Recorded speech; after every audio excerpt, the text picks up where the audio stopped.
अस्सलाम वालेकुम दोस्तों, मैं उम्मीद करता हूं कि आप खैरियत से होंगे। तो लास्ट वीडियो में हमने क्वेश्चन नंबर 10 तक किए थे। आज क्वेश्चन नंबर 11 से स्टार्ट करेंगे। क्वेश्चन नंबर 11 क्या है? Find the mean of -6 -4 0 4 6। अगर आपके पास ऑड नंबर्स हैं तो ऑड नंबर में या इवन नंबर में मीन होता क्या है? मीन होता है मिडिल टर्म। तो यहाँ पे हमारा मिडिल टर्म क्या है? मिडिल टर्म 0 है। तो यहाँ पे ऑप्शन नंबर डी करेक्ट हो जाएगा 0। आगे क्वेश्चन नंबर 12 है। क्वेश्चन नंबर 12 का कॉन्सेप्ट क्या है? If m plus n is equal to 7 and m n is equal to 3 then m square plus n square is equal to. अब यहाँ पे आपको जो फर्स्ट इक्वेशन है उसको आप स्क्वायरिंग बोथ साइड करेंगे। इसका कॉन्सेप्ट देख लें, ये question most of time repeat होता रहता है। तो ये हो जाएगा m प्लस n का whole square is equal to 7 का होल स्क्वायर।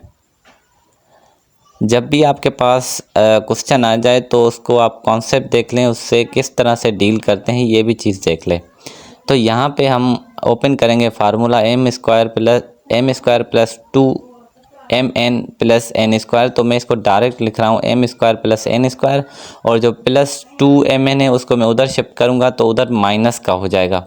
तो यहाँ पे मैं अगर लिखूँ तो ये हो जाएगा -2mn।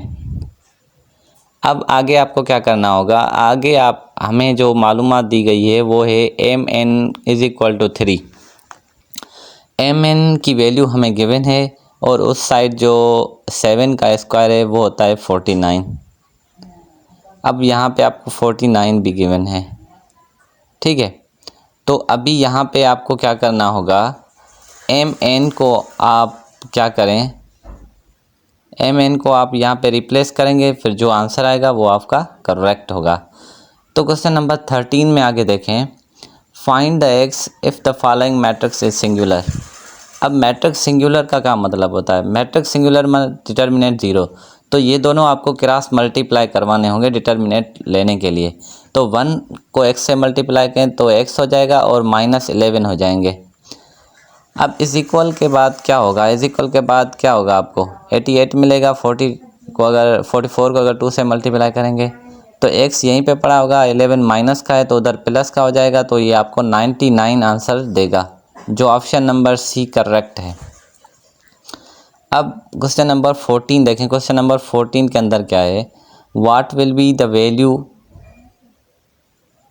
ये भी वही क्वेश्चन है, what will be the value of unknown variables if two matrix are equal. अब इसके अंदर आपको क्या करना है? आपको वेरी सिंपल क्वेश्चन, आप वैल्यू पुट करवाते जाएं जो जो अननोन है ना, क्योंकि हमें ये दोनों बराबर करने हैं। जैसे 12 गिवन है, ठीक है। अब देखें 12 प्लस 8 इज इक्वल टू 20। तो b की वैल्यू क्या हो जाएगी? b की वैल्यू 8 हो जाएगी। यानी option number 1 option number B में 8 है और ऑप्शन नंबर सी और ऑप्शन नंबर डी कैंसिल हो जाएंगे। अब हमारे पास 2 ऑप्शन बचे। अब b की वैल्यू 8 लगा दी। अब हमें c की वैल्यू 2 चाहिए, ठीक है। अब c की वैल्यू 2 क्यों चाहिए? क्योंकि उस साइड क्या है? 2 है। तो अभी भी हमारे पास 2 ऑप्शन बचे हुए हैं। अब आपको क्या करना होगा? आप c की वैल्यू अगर 2 पुट करें तो यहाँ पे 2 हो जाएगा, और जो सेकंड कॉलम है वहाँ पे हमें 10 मिलेगा, 12 माइनस c। तो यहाँ पे a की वैल्यू अभी हमें 10 चाहिए, तो इसी वजह से ऑप्शन नंबर बी इसका करेक्ट हो जाएगा। जस्ट इसमें आपको वैल्यू पुट करके इक्वल करना होता। अब क्वेश्चन नंबर 15 देखें। क्वेश्चन नंबर 15 है the solution for 2 divided by x plus 3 -4 divided by x minus 3 is equal to -6x plus 3। अब इसको सॉल्व करने के लिए आपको क्या होगा? ऑप्शन से x की वैल्यू पुट करनी होगी। अब पहले मैंने -1 लिए, क्या देखते हैं -1 सेटिस्फाई करती है? इट मीन्स के बोथ साइड हमारा इक्वल आना चाहिए। तो यहाँ पे हो जाएगा 2 divided by -1 plus 3 -4 divided by -1 and -3।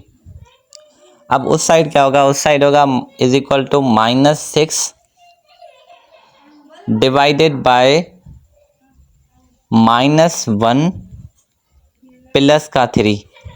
आपको इस तरह से सॉल्व करना होगा। अब आगे क्या होगा? आगे आप अगर इसको फर्दर सॉल्व करेंगे तो फर्दर हमारे पास क्या होगा? 1, क्योंकि 2 से कैंसिल हो जाएगा। तो यहाँ पे मिलेगा ये भी माइनस माइनस माइनस प्लस हो जाएगा, क्योंकि -1 -3 -4 होंगे, और यहाँ पे माइनस को अगर उससे मल्टीप्लाई करेंगे प्लस हो जाएगा। 4 को 4 से डिवाइड करें तो 1 मिलेगा इज इक्वल टू, तो यहाँ पे आपको क्या मिलेगा -6 डिवाइडेड बाय +2।